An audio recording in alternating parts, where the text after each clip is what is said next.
The 4-Hour Workweek by Timothy Ferris, Part 3.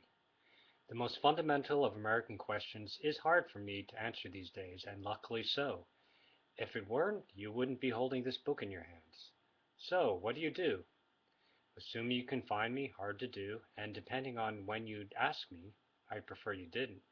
I could be racing motorcycles in Europe, scuba diving off a private plane, island in Panama, resting under a palm tree between kickboxing sessions in Thailand, or dancing tango in Buenos Aires. The beauty is, I'm not a multimillionaire, nor do I particularly care to be. I never enjoyed answering this cocktail question because it reflects an epidemic I was long a part of job descriptions as self-descriptions. If someone asks me now and is anything but absolutely sincere, I explain my lifestyle of mysterious means simply. I'm a drug dealer. Pretty much a conversation ender. It's only half true besides. The whole truth would take too long. How can I possibly explain that what I do with my time and what I do for money are completely different things? That I work for less than 4 hours per week and make more per month than I used to make in a year?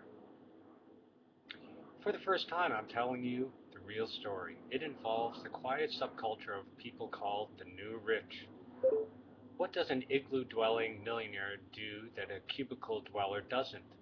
Follow an uncommon set of rules. How does a lifelong blue-chip employee escape to travel the world for a month without his boss even noticing? He uses technology to hide the fact. Gold is getting old. The new rich, NR, are those who abandon the deferred life plan and create luxury lifestyles in the present using the currency of the new rich, time and mobility.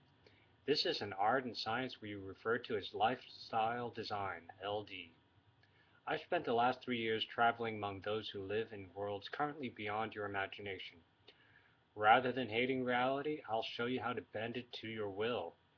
It's easier than it sounds. My journey from grossly overworked and severely underpaid office worker to member of the NR is at once stranger than fiction, and, now that I've deciphered the code, simple to duplicate. There is a recipe. Life doesn't have to be so damn hard. It really doesn't. Most people, my past self included, have spent too much time convincing themselves that life has to be hard, a resignation of 9 to 5 drudgery, in exchange for sometimes relaxing weekends and the occasional keep it short or get fired vacation. The truth, at least the truth I live and I shall share in this book, is quite different. From leveraging currency differences to outsourcing your life and disappearing. I'll show you how a small underground uses economic sleight of hand to do what most consider impossible.